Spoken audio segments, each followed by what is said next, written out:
the bell icon. Never miss an update.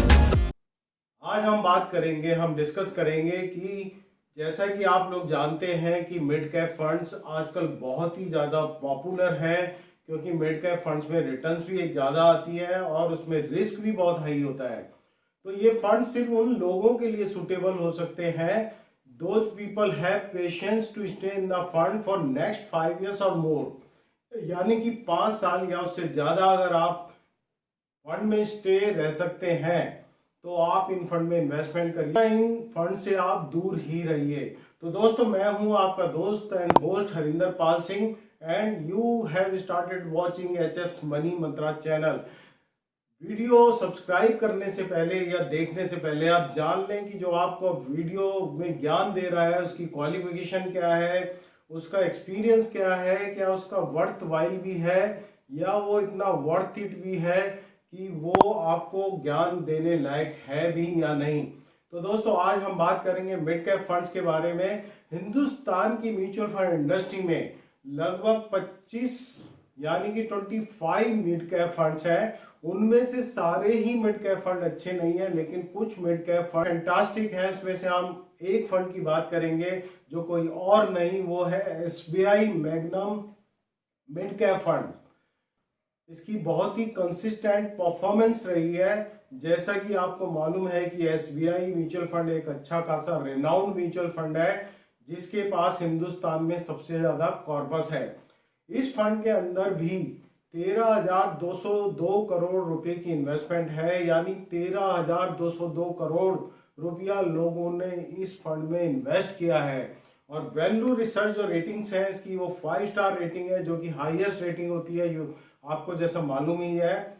अब इसकी हम बात कर लेते हैं कि इसमें मिनिमम इन्वेस्टमेंट कितनी हो सकती है। तो इसमें एक गरीब से गरीब आदमी भी इन्वेस्ट कर सकता है, 500 रुपए से लमसम भी इन्वेस्ट कर सकता है, 500 रुपए से एसआईपी भी शुरू कर सकता है कोई भी छोटे से छोटा बंदा। मैक्सिमम कोई लिमिट नहीं होती है म्यूचुअल फंड में। तो दोस्तों, इसकी जो रिटर्न्स है अब हम उसके बारे में बात कर लेते हैं। जैसा इस फंड को 10 साल से ज्यादा हो चुका है, तो जैसा मैं हर उसमें बोलता हूं वीडियो में कि किसी भी फंड की असली अग्नि परीक्षा जो होती है वो 3 साल 5 साल या उससे ऊपर जाके होती है। तो इस फंड ने अपने सारे ही टेन्योर में बहुत अच्छी परफॉर्मेंस दी है।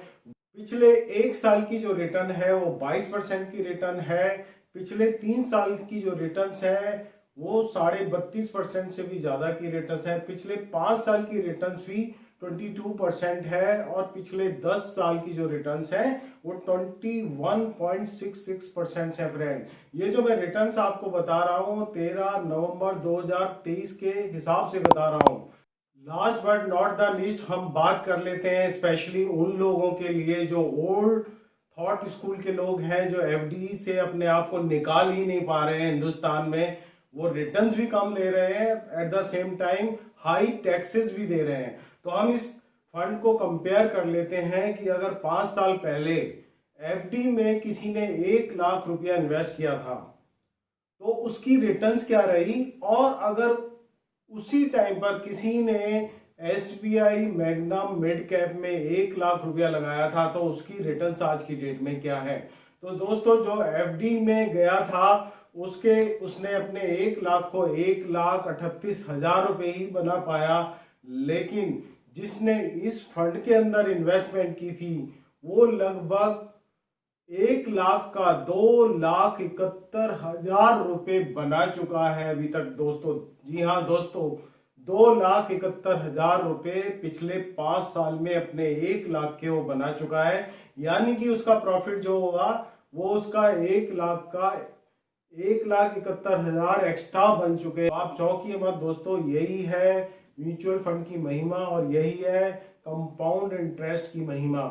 आप एसआईपी के थ्रू भी इन्वेस्ट कर सकते हैं, लमसम भी इन्वेस्ट कर सकते हैं, और जिस फंड ने 10 साल तक कंसिस्टेंसी दी हो अपनी परफॉर्मेंस में तो आप उस पर विश्वास कर सकते हैं। लेकिन मैं लास्ट में फिर बोलूंगा, इन्वेस्ट करने से पहले एक अच्छा फंड फाइनेंशियल एडवाइजर ढूंढिए या अपनी रिसर्च कीजिए।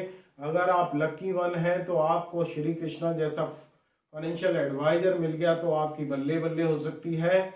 और अगर कोई अच्छा फाइनेंशियल एडवाइजर है तो वो कभी ये नहीं देखेगा कि आपकी इन्वेस्टमेंट 1 करोड़ की है या 1 लाख की या फिर 10,000 की।